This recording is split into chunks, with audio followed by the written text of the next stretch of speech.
Boa tarde, salve Maria, sejam bem-vindos a mais essa tarde de oração. Hoje, dia 8 de abril, terça-feira, dia que a nossa igreja dedica a devoção à Sagrada Face do Senhor e aos santos anjos da guarda.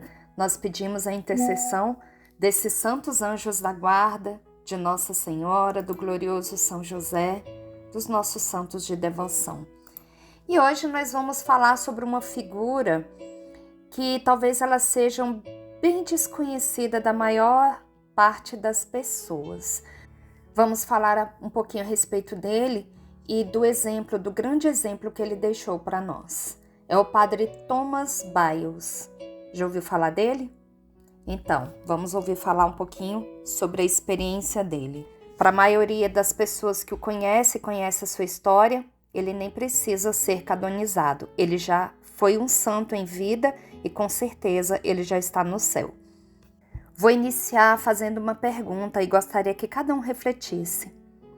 Quantas vezes você se perguntou o que faria se estivesse diante da morte? Lutaria por si mesmo? Gritaria por socorro? O Padre Byles fez o oposto.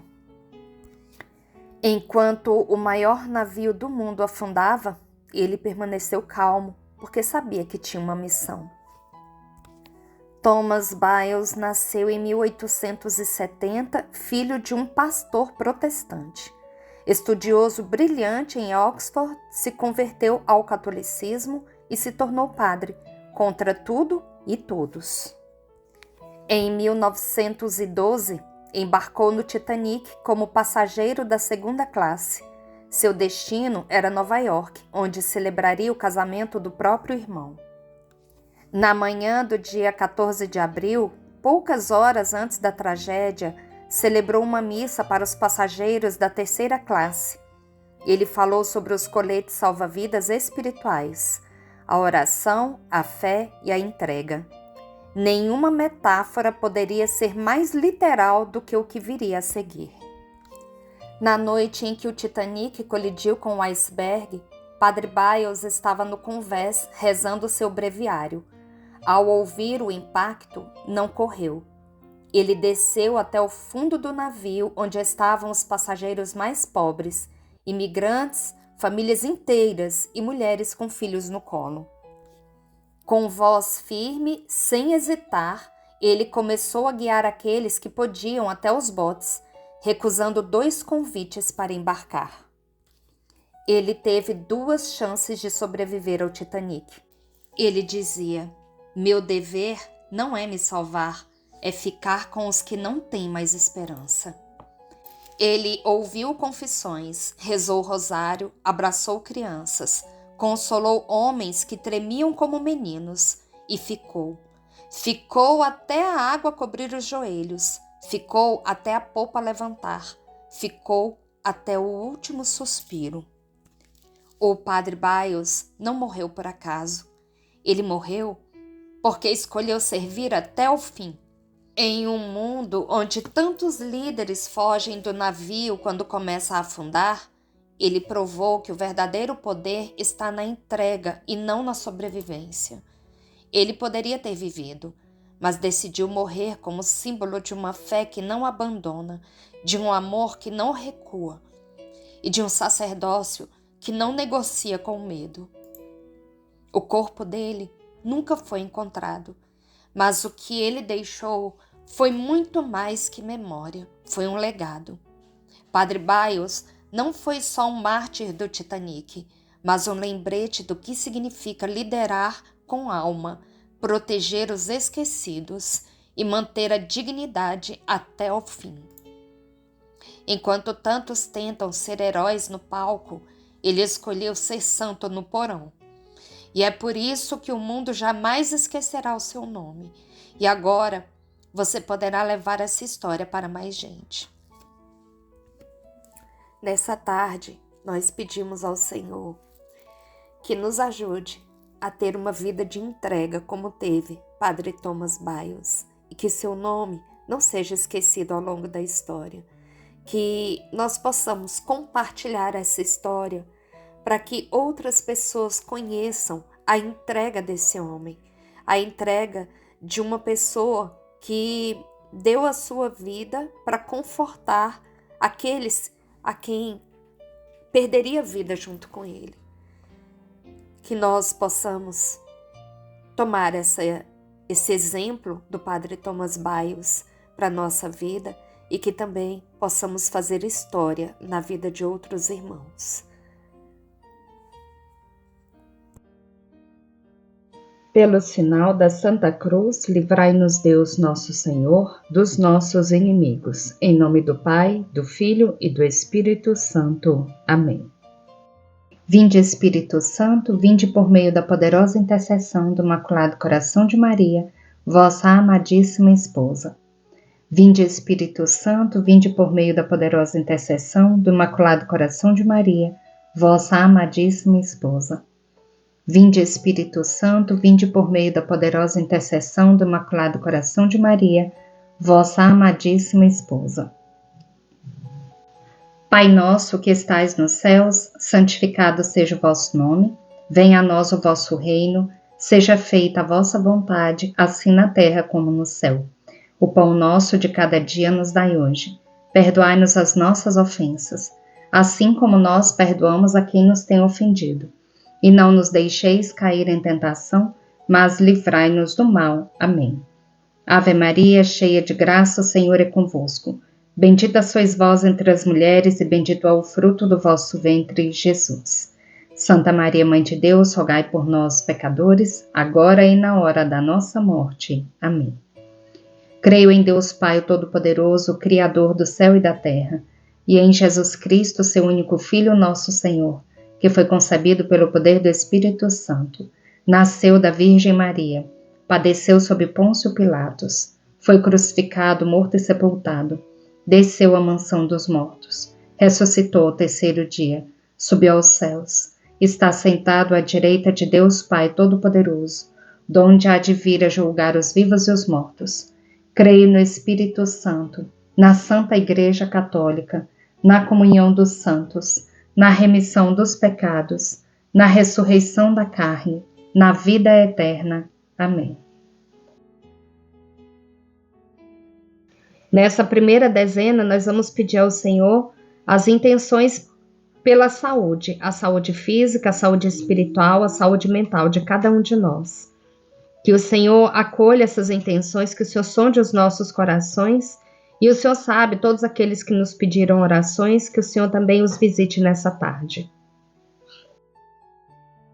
Eterno Pai, eu vos ofereço o corpo e o sangue, a alma e a divindade de vosso diletíssimo Filho, nosso Senhor Jesus Cristo, em expiação dos nossos pecados e dos do mundo inteiro. Pela sua dolorosa paixão, tende misericórdia de nós e do mundo inteiro. Pela sua dolorosa paixão, tende misericórdia de nós e do mundo inteiro. Pela sua dolorosa paixão, tende misericórdia de nós e do mundo inteiro. Pela sua dolorosa paixão, tende misericórdia de nós e do mundo inteiro. Pela sua dolorosa paixão, tende misericórdia de nós e do mundo inteiro. Pela sua dolorosa paixão, tende misericórdia de nós e do mundo inteiro. Pela sua dolorosa paixão, tende misericórdia de nós e do mundo inteiro. Pela sua dolorosa paixão, tende misericórdia de nós e do mundo inteiro. Pela sua dolorosa paixão, tende misericórdia de nós e do mundo inteiro. Pela sua dolorosa paixão, tende misericórdia de nós e do mundo inteiro. Nessa segunda dezena, eu quero pedir por todos os sacerdotes religiosos, pelas crianças, jovens, adolescentes, que o Senhor coloque anjos no caminho deles, que possa guiá-los sempre nos caminhos do bem, que os sacerdotes estejam realmente a serviço do Senhor, que não se desviem e que não levem a desviar toda uma comunidade. Que as crianças sejam protegidas na sua inocência, sejam protegidas no seu espírito, que elas estejam sempre inclinadas para Deus, sempre. Que o Senhor as abençoe e as proteja sempre. Eterno Pai, eu vos ofereço o corpo e o sangue, a alma e a divindade de vosso diletíssimo Filho, nosso Senhor Jesus Cristo, em expiação dos nossos pecados e dos do mundo inteiro. Pela sua dolorosa paixão, tende misericórdia de nós e do mundo inteiro. Pela sua dolorosa paixão, tende misericórdia de nós e do mundo inteiro. Pela sua dolorosa paixão, tende misericórdia de nós e do mundo inteiro. Pela sua dolorosa paixão, tende misericórdia de nós e do mundo inteiro. Pela sua dolorosa paixão, tende misericórdia de nós e do mundo inteiro. Pela sua dolorosa paixão, tende misericórdia de nós e do mundo inteiro. Pela sua dolorosa paixão, tende misericórdia de nós e do mundo inteiro. Pela sua dolorosa paixão, tende misericórdia de nós e do mundo inteiro. Pela sua dolorosa paixão, tende misericórdia de nós e do mundo inteiro. Pela sua dolorosa paixão, tende misericórdia de nós e do mundo inteiro. Nessa terceira dezena, nós vamos colocar pelo nosso Brasil, pedindo ao Senhor a graça da libertação, que o Senhor nos liberte do comunismo, da corrupção, das ideologias satânicas e de todo o mal. Que o Senhor proteja a nossa nação brasileira, nossa terra de Santa Cruz, de toda influência maligna. Nós vamos colocar também por todas as mulheres que pensam em abortar, que o Senhor não permita tamanha atrocidade, que o Senhor proteja todas as crianças, especialmente aquelas que estão no ventre de suas mães e que pensam no aborto. Eterno Pai, eu vos ofereço o corpo e o sangue, a alma e a divindade de vosso diletíssimo Filho, nosso Senhor Jesus Cristo, em expiação dos nossos pecados e dos do mundo inteiro. Pela sua dolorosa paixão, tende misericórdia de nós e do mundo inteiro. Pela sua dolorosa paixão, tende misericórdia de nós e do mundo inteiro. Pela sua dolorosa paixão, tende misericórdia de nós e do mundo inteiro. Pela sua dolorosa paixão, tende misericórdia de nós e do mundo inteiro. Pela sua dolorosa paixão, tende misericórdia de nós e do mundo inteiro. Pela sua dolorosa paixão, tende misericórdia de nós e do mundo inteiro. Pela sua dolorosa paixão, tende misericórdia de nós e do mundo inteiro. Pela sua dolorosa paixão, tende misericórdia de nós e do mundo inteiro. Pela sua dolorosa paixão, tende misericórdia de nós e do mundo inteiro. Pela sua dolorosa paixão, tende misericórdia de nós e do mundo inteiro. Nessa quarta dezena, nós vamos colocar os nossos filhos, sobrinhos, netos, sejam eles crianças, jovens ou adolescentes. Mas coloquemos especialmente as crianças, adolescentes e jovens que foram abandonados, que por algum motivo estão longe dos seus pais, que o Senhor os guie, que os anjos do Senhor, que as santas dominações estejam com elas e que as guias protejam todo o decurso de sua vida. Eterno Pai, eu vos ofereço o corpo e o sangue, a alma e a divindade de vosso diletíssimo Filho, nosso Senhor Jesus Cristo, em expiação dos nossos pecados e dos do mundo inteiro. Pela sua dolorosa paixão, tende misericórdia de nós e do mundo inteiro. Pela sua dolorosa paixão, tende misericórdia de nós e do mundo inteiro. Pela sua dolorosa paixão, tende misericórdia de nós e do mundo inteiro. Pela sua dolorosa paixão, tende misericórdia de nós e do mundo inteiro. Pela sua dolorosa paixão, tende misericórdia de nós e do mundo inteiro. Pela sua dolorosa paixão, tende misericórdia de nós e do mundo inteiro. Pela sua dolorosa paixão, tende misericórdia de nós e do mundo inteiro. Pela sua dolorosa paixão, tende misericórdia de nós e do mundo inteiro. Pela sua dolorosa paixão, tende misericórdia de nós e do mundo inteiro. Pela sua dolorosa paixão, tende misericórdia de nós e do mundo inteiro. Nessa quinta dezena, nós vamos pedir ao Senhor que acolha todas essas intenções que são colocadas nos comentários, todos esses pedidos, tudo aquilo que vai no nosso coração, que o Senhor sonde os nossos corações e que o Senhor, conforme a sua santa vontade, realize aquilo que nós estamos pedindo, os nossos planos, os nossos projetos, os nossos sonhos. Eterno Pai, eu vos ofereço o corpo e o sangue, a alma e a divindade de vosso diletíssimo Filho, nosso Senhor Jesus Cristo, em expiação dos nossos pecados e dos do mundo inteiro. Pela sua dolorosa paixão, tende misericórdia de nós e do mundo inteiro. Pela sua dolorosa paixão, tende misericórdia de nós e do mundo inteiro. Pela sua dolorosa paixão, tende misericórdia de nós e do mundo inteiro. Pela sua dolorosa paixão, tende misericórdia de nós e do mundo inteiro. Pela sua dolorosa paixão, tende misericórdia de nós e do mundo inteiro. Pela sua dolorosa paixão, tende misericórdia de nós e do mundo inteiro. Pela sua dolorosa paixão, tende misericórdia de nós e do mundo inteiro. Pela sua dolorosa paixão, tende misericórdia de nós e do mundo inteiro. Pela sua dolorosa paixão, tende misericórdia de nós e do mundo inteiro. Pela sua dolorosa paixão, tende misericórdia de nós e do mundo inteiro. Deus Santo, Deus Forte, Deus Imortal, tende piedade de nós e do mundo inteiro. Deus Santo, Deus Forte, Deus Imortal, tende piedade de nós e do mundo inteiro. Deus Santo, Deus Forte, Deus Imortal, tende piedade de nós e do mundo inteiro. Rezemos pela conversão dos pecadores do mundo inteiro, especialmente os da Igreja e os de nossa casa. Ó sangue e água, que jorrastes do coração de Jesus, como fonte de misericórdia para nós, eu confio em vós.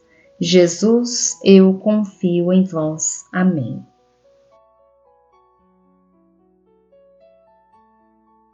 Agora vamos ouvir a meditação do Diário de Santa Faustina, com a Patrícia Mendes, missionária da Canção Nova. Peçamos que o Senhor continue abençoando para que ela continue nos ajudando com essas meditações.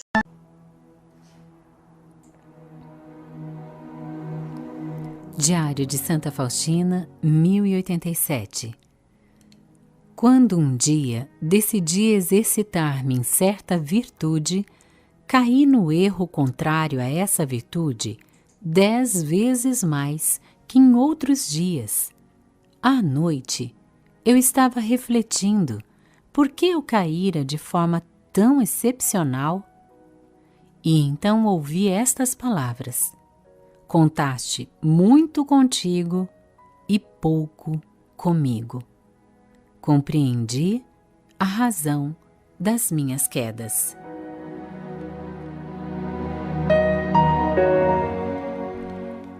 Nesse breve trecho do Diário de Santa Faustina, que lição Deus nos dá.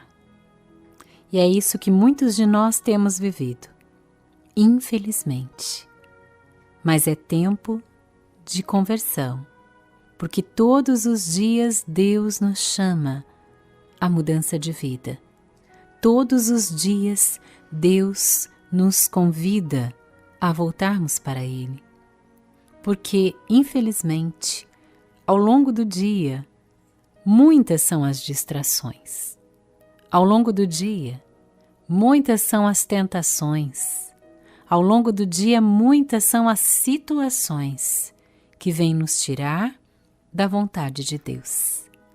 Amanhecemos com um propósito. Acordamos, despertamos com um propósito de sermos fiéis, de fazermos a vontade de Deus, de acertar em todas as coisas. Mas ao longo do dia, infelizmente, porque somos humanos, acabamos falhando, acabamos tirando os olhos do Senhor. E com a irmã Faustina, essa experiência foi forte nesse dia. Ela decidiu se exercitar em uma virtude. E quem de nós já não tentou também, não é? Hoje eu vou viver esse propósito. Mas, no final do dia, ela se depara com essa realidade. Caí no erro contrário a essa virtude 10 vezes mais que em outros dias. E à noite ela foi refletir, porque também todos nós à noite precisamos fazer essa revisão de vida.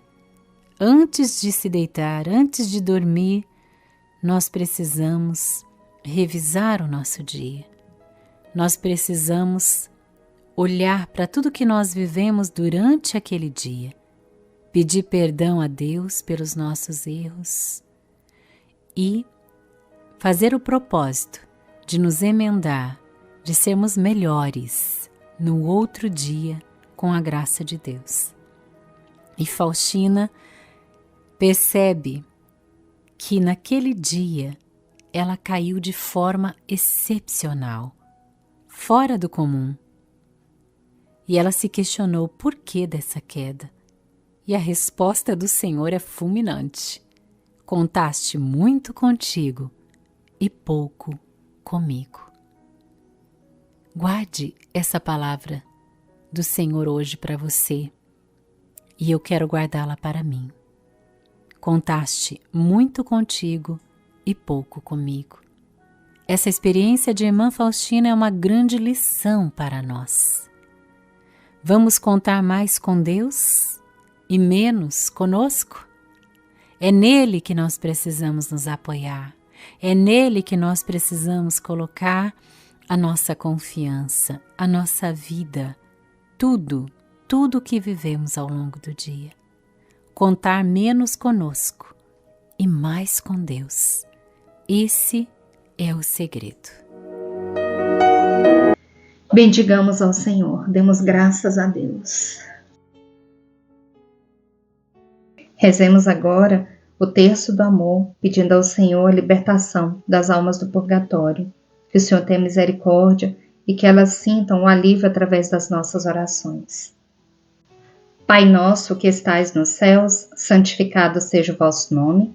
Venha a nós o vosso reino. Seja feita a vossa vontade, assim na terra como no céu. O pão nosso de cada dia nos dai hoje. Perdoai-nos as nossas ofensas, assim como nós perdoamos a quem nos tem ofendido. E não nos deixeis cair em tentação, mas livrai-nos do mal. Amém.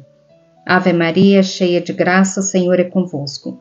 Bendita sois vós entre as mulheres, e bendito é o fruto do vosso ventre, Jesus. Santa Maria, Mãe de Deus, rogai por nós, pecadores, agora e na hora da nossa morte. Amém. Creio em Deus Pai Todo-Poderoso, Criador do céu e da terra, e em Jesus Cristo, seu único Filho, nosso Senhor, que foi concebido pelo poder do Espírito Santo, nasceu da Virgem Maria, padeceu sob Pôncio Pilatos, foi crucificado, morto e sepultado, desceu à mansão dos mortos, ressuscitou ao terceiro dia, subiu aos céus, está sentado à direita de Deus Pai Todo-Poderoso, donde há de vir a julgar os vivos e os mortos. Creio no Espírito Santo, na Santa Igreja Católica, na comunhão dos santos, na remissão dos pecados, na ressurreição da carne, na vida eterna. Amém. Nessa primeira dezena, nós vamos colocar pelas almas de todos os nossos antepassados, pelas almas de todos os irmãos que passaram por essa hora da misericórdia, que rezaram conosco, também por todos aqueles que morreram de forma súbita, que o Senhor acolha todas essas almas. Doce coração de Jesus, sede meu amor. Doce coração de Maria, sede a minha salvação. Jesus, Maria, eu vos amo, salvai almas. Jesus, Maria, eu vos amo, salvai almas. Jesus, Maria, eu vos amo, salvai almas. Jesus, Maria, eu vos amo, salvai almas. Jesus, Maria, eu vos amo, salvai almas. Jesus, Maria, eu vos amo, salvai almas. Jesus, Maria, eu vos amo, salvai almas.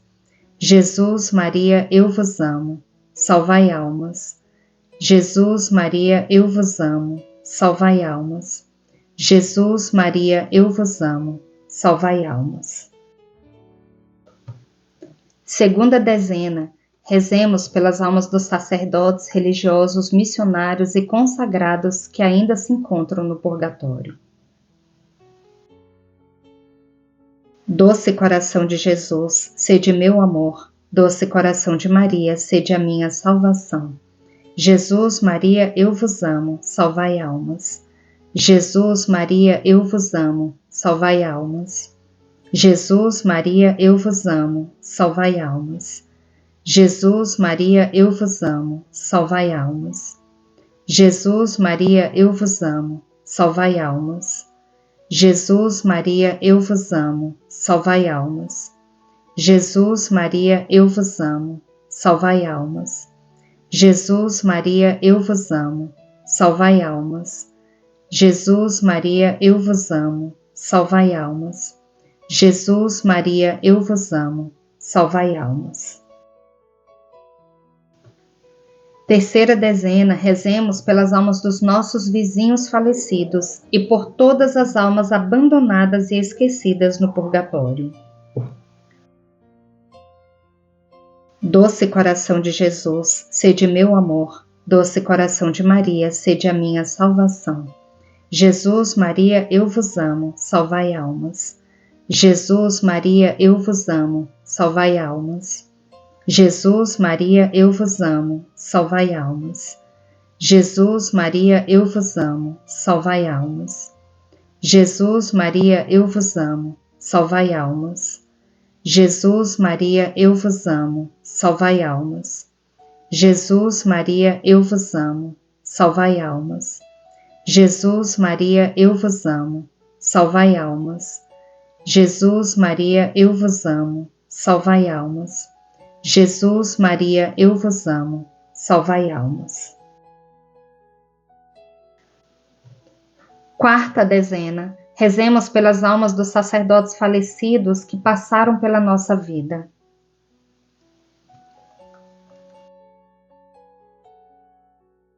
Doce coração de Jesus, sede meu amor. Doce coração de Maria, sede a minha salvação. Jesus, Maria, eu vos amo, salvai almas. Jesus, Maria, eu vos amo, salvai almas. Jesus, Maria, eu vos amo, salvai almas.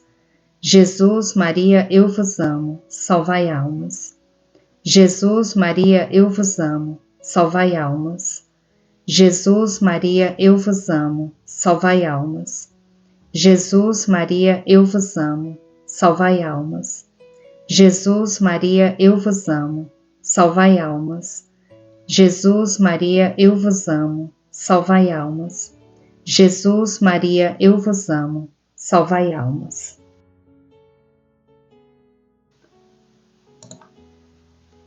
Quinta dezena, rezemos pelas almas dos suicidas. Doce coração de Jesus, sede meu amor. Doce coração de Maria, sede a minha salvação. Jesus, Maria, eu vos amo, salvai almas. Jesus, Maria, eu vos amo, salvai almas. Jesus, Maria, eu vos amo, salvai almas. Jesus, Maria, eu vos amo, salvai almas. Jesus, Maria, eu vos amo, salvai almas. Jesus, Maria, eu vos amo, salvai almas. Jesus, Maria, eu vos amo, salvai almas. Jesus, Maria, eu vos amo, salvai almas. Jesus, Maria, eu vos amo, salvai almas. Jesus, Maria, eu vos amo, salvai almas. Sagrado coração de Jesus, fazei com que eu vos ame cada vez mais. Sagrado coração de Jesus, fazei que eu vos ame cada vez mais. Sagrado coração de Jesus, fazei que eu vos ame cada vez mais. Amém.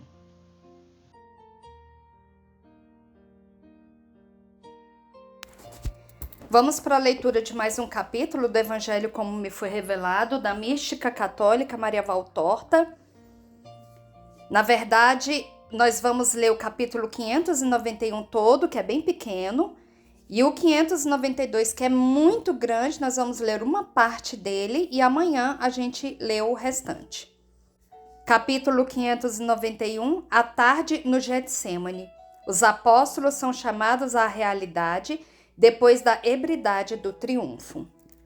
Assim começa a visão de Maria Valtorta. Jesus está com os seus naquela paz do Horto das Oliveiras. O entardecer já chegou. É um entardecer morno de lua cheia.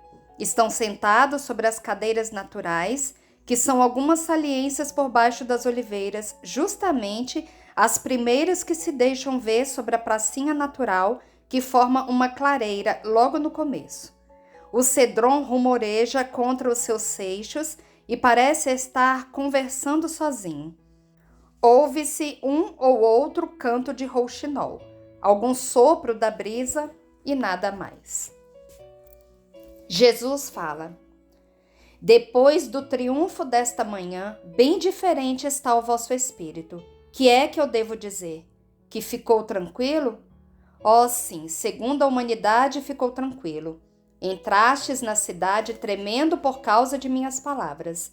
Parecia que cada um estava com medo, por si próprio, dos valentões que estão do outro lado dos muros, prontos a assaltá-lo e fazê-lo prisioneiro.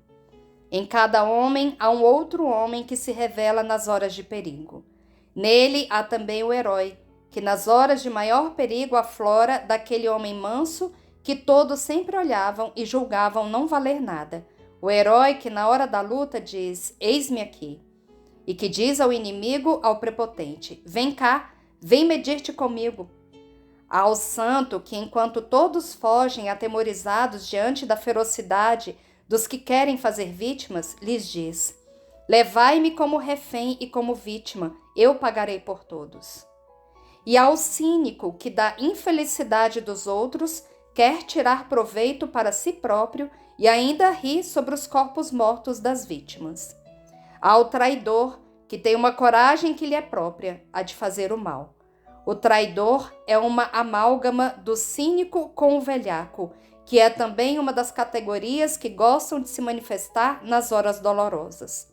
Porque cinicamente ele tira proveito de uma desventura e velhacamente passa para o partido mais forte e ousa, contanto que daí leve vantagem, enfrentar o desprezo dos inimigos e as maldições dos abandonados. E enfim, há o tipo mais comum, o do velhaco, que na hora séria só é capaz de ficar se queixando por ter se dado a conhecer como sendo de um partido e seguidor de um homem que agora estão atingidos pela maldição e têm que fugir. Esse velhaco não é tão delinquente como o cínico, nem tão repugnante como o traidor, mas ele mostra a imperfeição de sua natureza espiritual. Vós sois esses tais. Não digais que não, eu leio em vossas consciências. Esta manhã, vós assim pensáveis, falando um ao outro: que é que nos acontecerá? Teremos que ser levados para a morte nós também. E a parte mais baixa gemia, e em muito alto grau: sim, ter-vos-ei enganado alguma vez? Desde as minhas primeiras palavras eu vos falei de perseguição e de morte. E quando um de vós, por um excesso de admiração, quis me ver e quis apresentar-me como um rei, um dos pobres reis desta terra, sempre pobre, mesmo sendo rei e restaurador do reino de Israel, eu logo corrigi aquele erro e disse: eu sou o rei do espírito, eu ofereço privações, sacrifícios, dores, não tenho outra coisa. Aqui na terra nada mais tenho a oferecer, mas depois da minha e da vossa morte, na minha fé, eu vos darei um reino eterno, o reino dos céus. Será que o que eu vos disse foi diferente? Não, vós dizeis que não. E vós então me dizieis também: é só isso que queremos, contigo como tu, por ti queremos viver e ser tratados e padecer. Sim, vós faláveis assim, e éreis bem sinceros, mas era porque somente raciocináveis como crianças, como umas crianças distraídas. Pensáveis que para vós o seguir-me era fácil e estáveis tão impregnados pela sensualidade que nem podíeis admitir que fosse verdade aquilo que eu dizia. Vós pensáveis assim, Ele é o Filho de Deus e diz isso para provar o nosso amor. Mas ele não poderá ser atacado pelo homem. Ele que opera milagres fará mais um em seu favor. E cada um acrescentava: eu não posso crer que ele vai ser traído, preso e morto. Quão forte era aquela vossa fé humana no meu poder, que chegáveis a não ter fé nas minhas palavras, a fé verdadeira, espiritual, santa e a santificante. Ele que faz tantos prodígios irá fazer também um em favor de si próprio, dizíeis. Não só, mas muitos desses milagres eu ainda farei.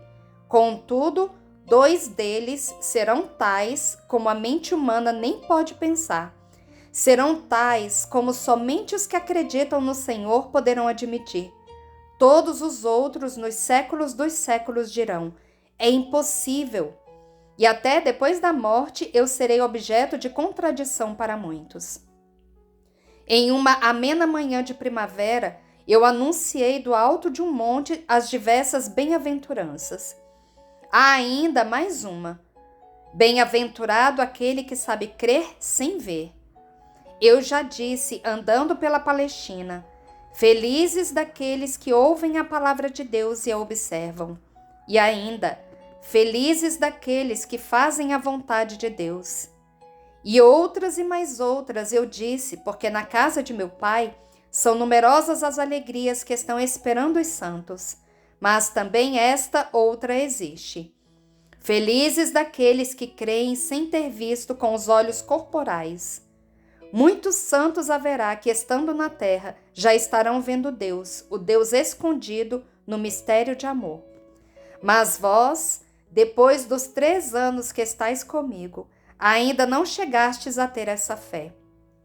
E só credes naquilo que vedes. Por isso, desde hoje de manhã, depois do triunfo, dizei: é aquilo que nós dizíamos, ele triunfa e nós com ele. E como passarinhos que mudam as penas que foram arrancadas por algum malvado, vós vos pondes a voar, cheios de alegria, seguros, livres daquele aperto que minhas palavras vos haviam posto no coração. Ficastes mais aliviados então até no espírito? Não, nisso estáis ainda menos aliviados, porque estáis ainda mais despreparados para a hora que está chegando. Vós bebestes os hosanas como um vinho forte e agradável, e ficastes ébrios com ele. Será que um ébrio pode ser um forte? Basta a mãozinha de um menino para fazê-lo cambalear e cair. Assim sois vós, e bastará a aparição dos valentões para fazer-vos fugir como tímidas gazelas ao verem aparecer sobre uma das rochas do monte o focinho aguçado do chacal, e velozes como o vento, elas se dispersam pelas solidões do deserto. Tomai cuidado para que não morrais de uma sede horrível sobre aquela areia ardente que é o mundo sem Deus. Não digais, ó meus amigos, o que diz Isaías, aludindo a esse vosso estado de espírito falso e perigoso. Não digais: este homem só sabe falar de conjuras, mas não é preciso ter medo, não é preciso ficar espantado. Não devemos temer aquilo que ele nos profetiza. Israel o ama, e isso nós vimos. Quantas vezes o tenro pé nu de um pequenino pisa nas ervas floridas do prado, colhendo flores para levá-las à mamãe, e crê encontrar somente caules e flores, e ao contrário, pousa o calcanhar sobre a cabeça de uma serpente e leva uma mordida e morre. As flores escondiam a serpente. Também esta manhã, até nesta manhã, eu sou condenado coroado de rosas. As rosas, quanto duram as rosas? Que é que sobra delas depois que sua corola se despetalou? Somente os espinhos. Eu, Isaías, o disse: serei para vós, e convosco digo que serei para o mundo santificação, mas também uma pedra de tropeço, pedra de escândalo, um laço e uma ruína para Israel e para a terra. Santificarei aqueles que tiverem boa vontade, e farei cair e ser reduzidos a pedaços aqueles que tiverem má vontade. Os anjos não dizem palavras de mentira, nem palavras de pouca duração. Eles veem Deus, que é verdade e é eterno, e o que dizem é verdade e palavra imutável. Eles disseram: paz aos homens de boa vontade. Foi quando nascia, ó terra, o teu Redentor. Mas para se obter a paz que vem de Deus, isto é, a santificação e a glória, é preciso ter boa vontade. É inútil o meu nascimento, inútil a minha morte para aqueles que não têm essa boa vontade. O meu vagido e o meu estertor, o meu primeiro passo e o último, a ferida da circuncisão e a da consumação terão sido em vão se nos homens não houver a boa vontade de se redimirem e se santificarem. Eu vou-lo digo, muitíssimos tropeçarão em mim, que estou posto como uma coluna de sustentação e não como armadilha para o homem, e cairão porque estão ébrios de soberba, de luxúria, de avareza, e serão pegos na rede de seus pecados, presos e entregues a Satanás. Ponde estas palavras em vossos corações e selai-as para os futuros discípulos. Vamos, a pedra se levanta. Demos mais um passo para frente, para subirmos ao monte. Ele deve estar esplendente lá no cume, porque ele é sol, é luz e é o oriente. E o sol já esplende sobre os cumes. Deve ser sobre o monte, porque o templo verdadeiro deve ser visto por todo mundo. E por mim mesmo eu o edifico com a pedra viva da minha carne imolada. Eu colo as partes dela com a cal feita de suor e sangue. E ficarei sobre o meu trono, coberto com uma púrpura viva, coroado com uma coroa nova. E aqueles que estão longe virão a mim, trabalharão no meu templo, ao redor dele. Eu sou a base e o cume, mas tudo ao redor se tornará sempre maior, e o tamanho da casa aumentará. Eu mesmo é que lapidarei as minhas pedras e formarei os meus operários. Pelo Pai, pelo amor e pelo homem e pelo ódio eu fui trabalhado a cinzel, assim eu também os trabalharei. E então, depois que em um só dia terá sido tirada a iniquidade da terra, sobre a pedra do sacerdote para sempre se voltarão os 7 olhos, a fim de verem a Deus, e desembocarão as 7 fontes para vencerem o fogo de Satanás. Satanás. Judas, vamos. E lembra-te de que o tempo urge e que na noite de quinta-feira o cordeiro deve ser entregue. E assim cessa essa visão de Maria Valtorta e começa o capítulo 592. Segunda-feira Santa, conforto à mãe de Anália e encontro com o legionário Vital. A figueira estéril e a parábola dos vinhateiros pérfidos. As perguntas sobre a autoridade de Jesus e o batismo de João. E assim começa a visão de Maria Valtorta. Jesus sai depressa da tenda de um galileu, lá sobre o pequeno planalto do Olival, onde muitos galileus se reúnem por ocasião das solenidades. O campo está todo ainda dormindo sob a claridade da lua, que vai se pondo lentamente, cobrindo com sua luz de prata as tendas, as árvores e os declives. E lá embaixo a cidade está dormindo. Jesus passa com segurança e sem fazer barulho por entre uma tenda e outra, e depois de sair do campo, desce rapidamente por caminhos escarpados indo para o Getsêmani, o atravessa e sai dele deixando para trás a pequena ponte sobre o Cedron, que é como uma fita de prata que canta para a lua, e chega à porta guardada pelos legionários. Talvez seja uma medida de precaução tomada pelo procônsul, essa escolta noturna diante das portas fechadas. Os soldados, que são 4, estão conversando sentados sobre grandes pedras que estão servindo de cadeiras, encostadas ao muro forte, e se aquecem ao lado de um pequeno fogo de estrepes secos que projetam uma luz avermelhada sobre as couraças brilhantes e sobre os capacetes severos, sob os quais emergem uns rostos tão diferentes em sua fisionomia itálica, tão diferente da dos hebreus. Quem vem lá? Diz o primeiro que vê aparecer a alta figura de Jesus por detrás da esquina de um casebre que está perto da porta, e o soldado sobraça a asta que termina com uma lança pontiaguda. Ele estava apoiado no muro perto dali e se põe na posição regulamentar, sendo imitado pelos outros. E sem dar tempo a Jesus de responder, ele lhe diz: agora não se entra, não sabes que na segunda vigília termina a entrada? Eu sou Jesus de Nazaré, estou com minha mãe na cidade e estou indo a ela. Oh, é o homem que ressuscitou o morto de Betânia. Por Júpiter, finalmente eu irei ver. E vai para perto de Jesus, olhando para ele com curiosidade e andando ao redor dele para certificar-se de que não é alguma coisa irreal, estranha, mas um homem mesmo como os outros. E ele diz: ó, Numes, ele é belo como Apolo, mas em tudo mais é como nós, e não traz nem bastão nem chapéu, e nenhum sinal do seu poder. Ele está perplexo. Jesus olha para ele pacientemente, sorrindo-lhe com doçura. Os outros, que são menos curiosos, talvez já tenham visto Jesus em outras ocasiões, dizem: teria sido bom que ele tivesse estado aqui na metade da primeira vigília, quando foi levada para o sepulcro a bela menina que morreu esta manhã. Nós o teríamos visto ressuscitá-la. Jesus docemente repete: posso ir até a minha mãe? Os 4 soldados voltam a si. O mais velho deles fala: na verdade, a ordem seria de não deixar passar, mas tu passarias do mesmo modo. Aquele que força até as portas do Hades pode muito bem forçar as portas de uma cidade fechada. Além disso, tu não és homem suscitador de sublevações. Portanto, para ti a proibição não vale.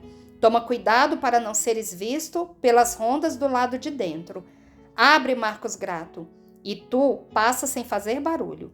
Nós somos soldados e temos que obedecer. Não temais, a vossa bondade não merecerá castigo para vós. Um legionário abre com cuidado uma passagem que há no enorme portão e diz: passa depressa, daqui a pouco termina a vigília e nós vamos ser substituídos pelos que devem vir depois de nós. A paz esteja convosco, diz Jesus. Mas nós somos homens de guerra. Até na guerra a paz que eu dou permanece, porque é a paz da alma.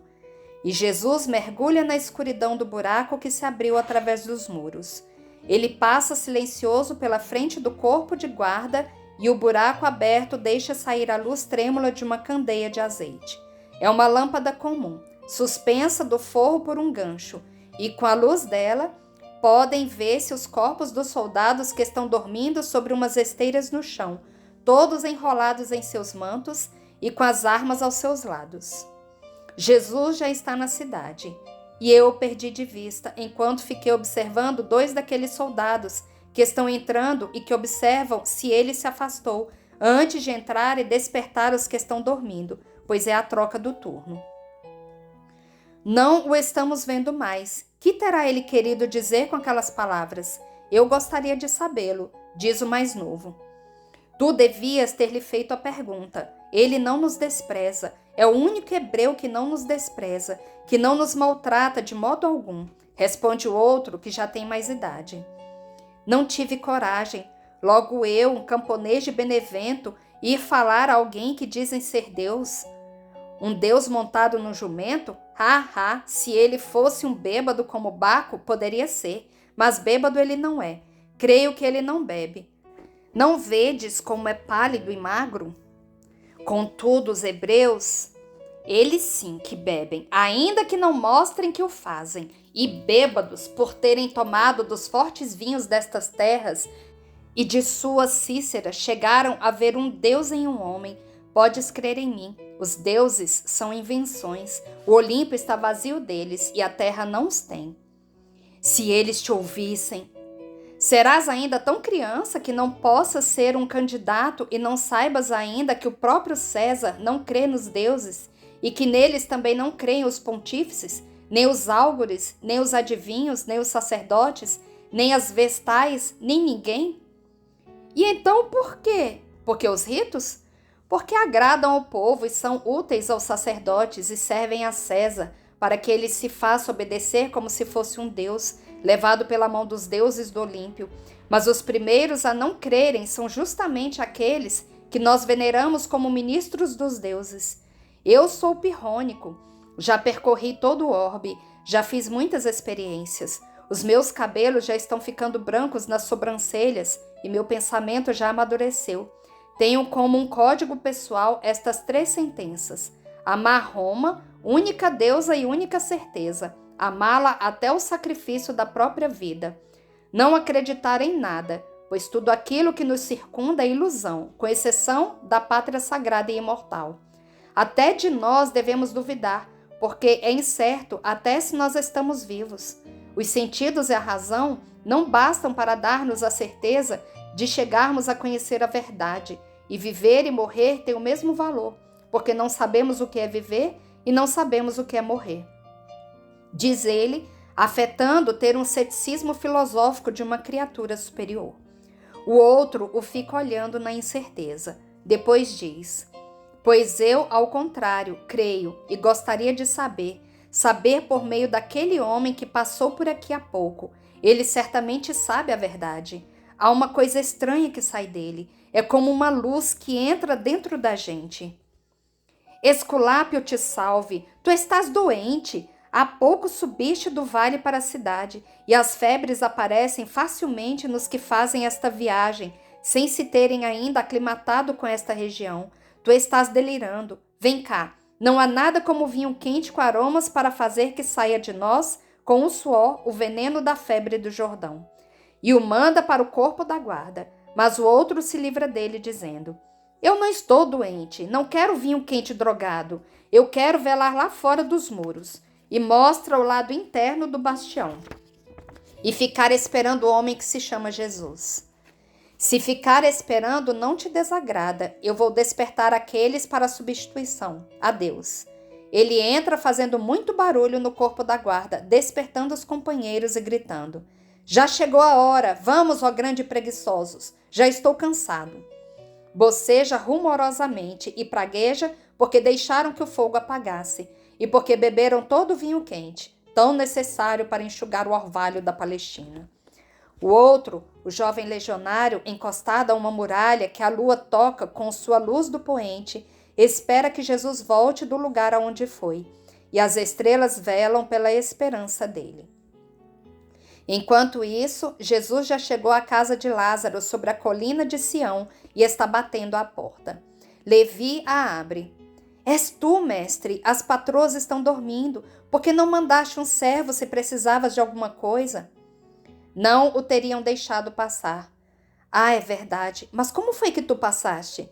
Eu sou Jesus de Nazaré, e os legionários me deixaram passar, mas não o contes a ninguém, Levi. Não contarei, eles são melhores do que muitos de nós. Leva-me onde minha mãe está passando a noite, mas não despertes nenhum outro da casa. Como tu quiseres, Senhor. A ordem de Lázaro a todos os seus auxiliares em casa é a de obedecer-te em tudo, sem discussão e demora. Foi pouco depois da aurora que um servo chegou trazendo esta ordem, e muitos outros servos a foram levar a todas as casas, obedecer e calar-se. E nós o faremos. Tu nos deste de novo, patrão. O homem vai troteando na frente pelos corredores vastos, como galerias do esplêndido palácio de Lázaro sobre a colina de Sião, e a luz que ele leva nas mãos ilumina de modo fantástico os móveis e tapeçarias que ornamentam largos corredores. O homem para diante de uma porta fechada. Ali está a tua mãe. Podes ir. E a lâmpada, não a queres? Eu posso voltar no escuro. Conheço bem a casa. Nasci aqui. Então deixa-a e não tires a chave da porta. Eu saio logo. Tu sabes onde encontrar-me. Eu fecharei por precaução, mas estarei pronto para ir abrir-te a porta quando vieres. Jesus fica sozinho. Ele bate levemente, uma batida tão leve que somente alguém que esteja bem acordado pode ouvir. Há um rumor dentro do quarto, como de uma cadeira que é mudada de lugar, e um ligeiro rumor de passos e uma voz que fala baixo. Quem bate? Eu, minha mãe, abre para mim. A porta é aberta logo. A luz da lua é a única luz que ilumina o quarto silencioso e estende seus raios sobre o leito que esta noite ainda não foi usado. Uma cadeira está perto da janela que está toda aberta sobre o mistério da noite. Ainda não estavas dormindo? Já é tarde. Eu estava rezando. Vem, meu filho, senta-te aqui onde eu estava e mostra-lhe a cadeira perto da janela. Eu não posso parar aqui. Eu vim te buscar para irmos à casa de Elisa em Ofel. Anália morreu. Não o sabíeis ainda? Não, ninguém. Quando foi, Jesus? Depois da minha passagem. Depois da tua passagem. Então foste para ela o anjo libertador? Para ela esta terra era como uma prisão. Feliz dela. Eu quereria estar no lugar dela. Morreu de morte natural? Quero dizer, não foi por alguma desventura? Morreu de alegria, por amor. Ela ficou sabendo que eu já estava na saída do templo. Vem comigo, minha mãe. Nós não tememos profanar-nos para consolarmos uma mãe que teve em seus braços a filha que morreu de uma alegria sobrenatural. A nossa primeira virgem, aquela que foi a Nazaré, foi a ti para encontrar-me e pedir-me essa alegria. Dias longínquos e serenos. A Virgem Maria diz: anteontem ela cantava como uma touti negra apaixonada e me beijava dizendo: eu sou feliz, e estava ansiosa por ouvir tudo de ti. Como foi que Deus te formou, como foi que Ele me escolheu, e minhas primeiras palpitações de virgem consagrada. Agora eu compreendo. Estou pronta, meu filho. Maria, enquanto estava falando, foi recolhendo suas tranças que estavam caídas pelas costas e que a faziam ficar parecendo uma menina. Pôs o véu e o manto. Eles saem fazendo o menor barulho possível. Levi já está perto do portão e ele explica: eu achei melhor fazer assim, por minha mulher. As mulheres são curiosas. Ela me teria feito 1000 perguntas. Assim é melhor. Ele abre, depois começa a fechar. Jesus diz: ainda esta noite eu trarei de volta minha mãe. E eu estarei velando aqui perto. Não tenhas medo. A paz esteja contigo. Eles vão pelas estradas silenciosas que estão vazias e das quais a lua vai se retirando lentamente, pois, por enquanto, ela parece estar parada lá, por cima das casas altas da colina de Sião. O mais iluminado é o bairro de Ofel, com suas casinhas mais humildes e mais baixas. Aquela é a casa de Anália. Está fechada, escura e silenciosa. Umas flores já murchas estão sobre os degraus da porta. Talvez sejam aquelas jogadas pela Virgem antes de morrer. Ou então, as que caíram do seu leito fúnebre. Jesus bate na porta, bate de novo. Ouve-se o rumor de uma janela lá no alto e uma voz pergunta: quem bate? Maria e Jesus de Nazaré, responde Maria. Oh, já vou! Uma breve espera e depois se ouve o barulho dos ferrolhos funcionando. A porta se abre e mostra o rosto desfeito de Elisa, que com dificuldade consegue manter-se à porta. E quando Maria, na entrada, lhe abre os braços, deixa-se cair neles com os soluços de quem já chorou tanto e que nem tem mais voz para falar. Jesus fecha a porta e fica esperando com paciência que sua mãe acalme aquela ânsia. Perto da porta há um quarto. Entram nele e Jesus vai levando a lâmpada que Elisa havia posto no chão antes de abrir a porta. O pranto da mãe parece que não vai ter fim. Ela fala por entre soluços roucos a Maria. A mãe fala à mãe. Jesus, em pé, junto à parede, está calado. Elisa não é capaz de achar motivo para aquela morte e daquele modo, e em seu sofrimento faz cair a culpa dela em Samuel, o noivo que a enganou. Ele lhe partiu o coração, aquele maldito, e ela não dizia nada, mas com certeza sofria, quem sabe quanto, e na alegria, no grito, seu coração se partiu. Que ele seja maldito para sempre. Não, querida, não maldigas, não é assim. Deus a amou tanto que a quis ver em paz, mas mesmo que ela tivesse morrido por causa de Samuel, não foi, mas suponhamos isso por um momento. Pensa bem que morte alegre ela teve e que a má ação lhe causou uma morte feliz. Eu não a tenho mais, ela morreu, tu não sabes o que é perder uma filha, eu já provei esta dor por 2 vezes, porque eu já a chorava como morta quando teu filho a curou, mas agora ele não voltou, não teve piedade, eu a perdi, já está no túmulo a minha filha. Sabes o que vem a ser ficar vendo assim um filho agonizar, saber que ele vai morrer? Depois vê-lo morto, quando se esperava que ele ficasse são e forte, tu não sabes, nem podes falar. Ela era bela como uma rosa que se estava abrindo aos primeiros raios do sol, enquanto se arrumava esta manhã. Ela tinha querido ornar-se com a veste que eu lhe havia feito para as núpcias. Ela também queria ornar-se como esposa. Depois preferiu desfazer a grinalda já feita e despetalar as flores para jogá-las em teu filho, e estava cantando, cantando. Sua voz enchia a casa, estava linda como a primavera. A alegria tornava seus olhos brilhantes como estrelas e purpúreos como a polpa da romã, os lábios abertos sobre a brancura dos dentes, e tinha as faces rosadas e frescas como as rosas novas que o orvalho vem ornar. E tornou-se branca como o lírio que acabou de abrir-se, e se agarrou ao meu peito como um caule despedaçado. E não disse mais nenhuma palavra, não deu mais nenhum suspiro, não tinha mais cor, nenhum olhar, plácida, bela como um anjo de Deus, mas já sem vida. Tu não sabes, tu que te alegras com os triunfos do teu filho e sabes que ele está são e forte, não sabes o que é minha dor, porque ele não retornou. Em que ela lhe havia desagradado e eu com ela para não ter piedade da minha oração. Elisa, Elisa, não fales assim, tua dor te faz cega e surda. Elisa, tu não sabes qual é o meu sofrimento, e não sabes que mais profundo se tornará o meu sofrimento. Tu a viste plácida e bela quando ela enrijeceu em paz, e entre os teus braços. Eu venho contemplando a minha criatura há mais de 6 lustros, e acima das carnes limpas e puras, que eu contemplo e acaricio, vejo as chagas do homem das dores, que vai tornar-se o meu filho.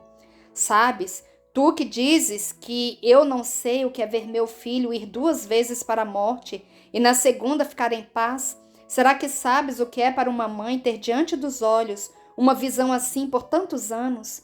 O meu filho, ei-lo aqui, já está vestido de vermelho como se tivesse saído de um banho de sangue. Já está perto, é daqui a pouco. Ainda não terá escurecido o rosto de tua filha no sepulcro, e eu já o estarei vendo vestido com a púrpura de seu sangue inocente, daquele sangue que eu lhe dei. E se tu tomaste sobre o coração a tua filha, então sabes qual será a minha dor ao ver morrer o meu filho como um malfeitor sobre o lenho da cruz? Olha para ele, é o Salvador de todos, no espírito e na carne, porque a carne dos salvados por ele será incorruptível e feliz em seu reino. E olha para mim, olha para esta mãe que a cada hora o acompanha e conduz. Oh, eu não o deteria em nenhum passo, o próprio filho ao sacrifício. Eu te posso compreender, pobre mãe, mas tu compreendas o meu coração. Não odeies o meu filho. A Anália não teria suportado ver a agonia do seu senhor, e seu senhor a fez feliz em uma hora de gozo intenso. Elisa parou de chorar ao ouvir esta revelação. Ela olha para Maria, que está com o seu rosto de mártir lavado por lágrimas silenciosas. Olha para Jesus, que está olhando para ela com piedade, e gemendo, se joga aos pés de Cristo, dizendo: Mas minha filha morreu, ela morreu, Senhor, como um lírio despedaçado. Disseram os profetas que tu és aquele que se compraz por estar entre lírios. Oh, na verdade, tu, nascido do lírio que é Maria, desces frequentemente aos canteiros floridos e das rosas purpúreas, fazes cândidos lírios e os colhe, tirando-os do mundo. Por quê? Por quê, Senhor? Não é justo que uma mãe goze da rosa que dela nasceu? Por que matar o que era purpúreo no frio candor da morte do lírio? Jesus lhe diz: os lírios, eles serão símbolo daqueles que me haverão de amar como minha mãe amou a Deus. É o cândido canteiro do Rei Divino. Mas nós mães choraremos, nós mães temos direito sobre os nossos filhos. Por que tirá-los da vida? Não é isso que eu quero dizer, mulher. Ainda ficarão as filhas consagradas ao rei, como as virgens nos palácios de Salomão. Lembra-te do cântico, e como esposas serão as bem-amadas na terra e no céu. Mas a minha filha morreu, e recomeça um choro dilacerante. Eu sou a ressurreição e a vida. Quem crê em mim, ainda que morra, viverá. Em verdade eu te digo que não morrerá para sempre. A tua filha está viva, vive para sempre porque acreditou na vida. Ela conheceu a alegria de viver em mim antes de conhecer a dor de ver-me sendo arrebatado da vida. A tua dor te faz ficar cega e surda, bem que minha mãe o diz, mas brevemente tu dirás aquilo que te mandei dizer esta manhã. Realmente a sua morte foi uma graça de Deus. Acredita, mulher, este lugar aguarda o horror, e chegará o dia em que as mães atingidas como você dirão: louvor a Deus que poupou estes dias aos nossos filhos. E as mães que não foram feridas gritarão ao céu: por que, ó Deus, por que não mataste os nossos filhos antes desta hora? Acredita nisso, mulher. Acredita nas minhas palavras. Não levantes entre ti e Anália uma verdadeira clausura que as pode separar, a diferença na fé. Estás vendo?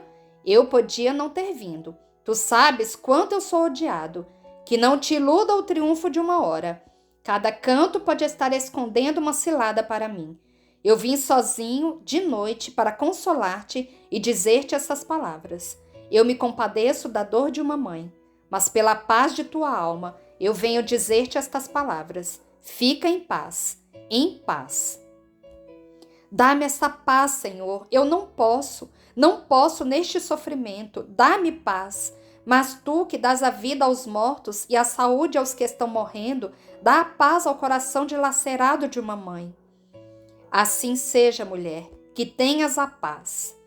Ele lhe impõe as mãos, abençoando-a e orando em silêncio sobre ela. Maria, por sua vez, ajoelhou-se perto de Elisa, rodeando-a com o seu braço. Adeus, Elisa, eu já me vou. Não nos veremos mais, Senhor. Eu não sairei da casa por muitos dias, e tu irás embora depois das festas pascais. Tu és ainda um pouco de minha filha, porque Anália vivia em ti e por ti. Ela chora, já está mais calma, mas como chora! Jesus olha para ela e a acaricia sobre a cabeça encanecida e lhe diz: tu me verás ainda. Quando? Daqui a 8 noites, a começar por esta. E me confortarás ainda, e me abençoarás e me darás força? O meu coração te abençoará com a plenitude do meu amor para com aqueles que me amam. Vamos, minha mãe.